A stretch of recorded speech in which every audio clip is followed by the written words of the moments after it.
Topping your health headlines this morning, what if you could stop cancer before it grows? And taking it one step further, what if you could protect future generations of your family from getting sick? Photojournalist Nathan Aaron and I met up with two sisters hoping to kick cancer to the curb. You immediately go to the deepest, darkest, scariest corners of your brain. I have kids, this can't happen. At just 42 years old, They say the radiologist would like to speak to you. That sort of takes it to the next level. Kate Hernandez was in shock. It turned out it was breast cancer. When you find out you have cancer, you just want it gone. So I felt like a ticking time bomb. Kate's doctors immediately began planning the next course of action, and she believes what happened next just might have saved her life. He actually called Nisha from the room and said, you need to see this girl as soon as possible. Nisha Isaac is a certified cancer genetic counselor. If you know you have a higher risk for XYZ, you would do some things differently. Nisha looks for genetic mutations that could make someone more predisposed to certain cancers. It's not a perfect science, right? It's a predisposition, and a predisposition is really hard to understand. Does not mean you're 100% going to get that cancer. And that distinction is really hard. It comes with so much emotional weight. But for Kate, it was an easy decision. It showed that I had the BRCA1 genetic mutation, which changed everything, because the next step for me was an MRI-guided biopsy, but now the recommendation was a bilateral mastectomy. And not only that, but because of the risk of ovarian cancer, taking my ovaries was also part of the treatment plan. It was a 7-hour, very long surgery. And then suddenly, it was all over. It was months of worrying and I'm gonna die, and the scariest thoughts come into your head, and then all of a sudden it was like, see you in 6 months? Okay.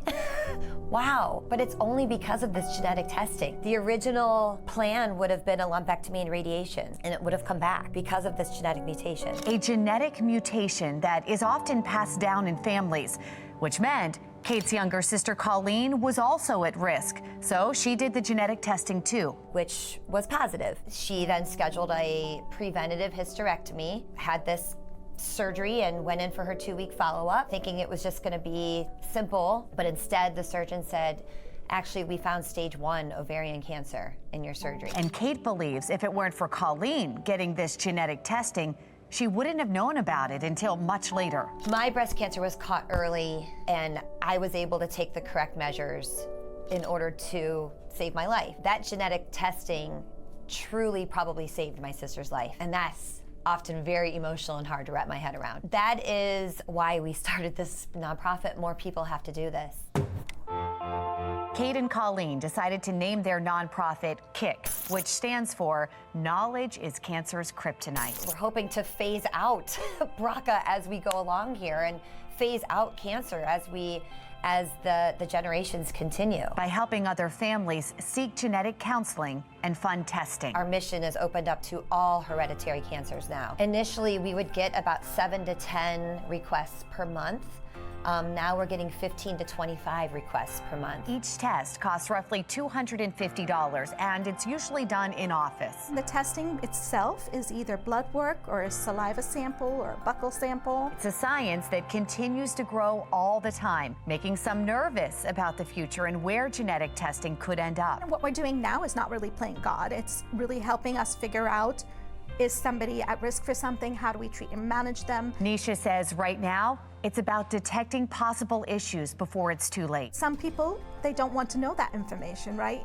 They feel like if they don't address it, it won't happen. Unfortunately, that means that they might have a risk that we could have prevented. Take it from the KICK sisters. You are so much stronger than you think you are to obtain this knowledge, and knowledge is power, and you can do it. I'm proof. And my sister. Well, there is certain criteria that makes someone a stronger candidate for genetic testing like that, and that includes if you or a close relative has been diagnosed with ovarian or pancreatic cancer before the age of 50.